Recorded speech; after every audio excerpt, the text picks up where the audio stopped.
Ďalší cvik poradí s expanderom CV7 je na stabilizáciu a posilnení svalov v okolí lopatiek.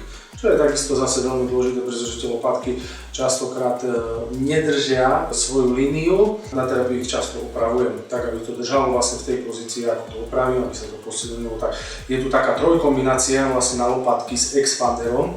Takže prvá varianta je, môžete to robiť buď pri otvorených dverách, často asi v byte alebo niekde nenájdete niečo, kde si zavesíte gumu, ale keď máte, je to určite pre vás výhodou a môžete si tam zavesiť tú gumu. Čiže ideálne, aby tá guma visela zhora, čiže pri otvorených dverách varianta je taká, že je vhodné si ich niečím podložiť a aby sa tam nehýbali. Ja to tu teraz momentálne nemám, ale nemusí to byť, takže kráknem si na kolená, chytím si dostatočne vysoko vlastne expander a vystreté ruky sťahujem dole. Čiže krásne napínam len lopatky. Smerujú nadol. Dole výdych, hore nádych.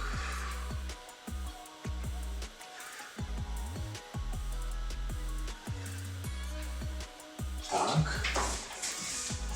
Ďalšia varianta je, môžete si zakvačiť okľúčku, dvere zatvorené. Teraz sa postavíme rovno ku expanderu. Malo by byť to zhruba vo výške vyššie ako pás, čiže niekto vo výške prs, tá guma.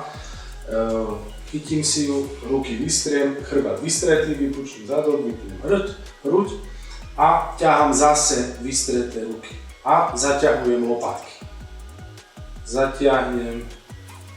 Zatiahnem, čo sa týka dýchania, zase vydýchnem, nadýchnem, vydýchnem, nadýchnem. Pozor na to, aby ste sa nenaťahovali veľmi dopredu, aby sa nám neohol chrbát. Chrbát má byť stále vystretý, čiže len v tomto krátkom pohybe.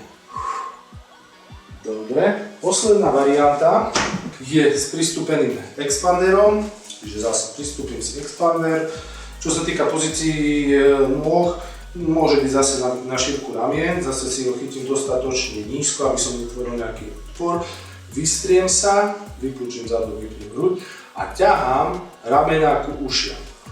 Hore výdych, dole nádych. Výdych, nádych. Výdych, nádych. Všetky tieto cviky môžete vykonať v 5 sériách po 12 opakovaní. Zase, čo sa týka obťažnosti, zvýšite ju tak, že si zoberiete hrubší expander. Ďakujem.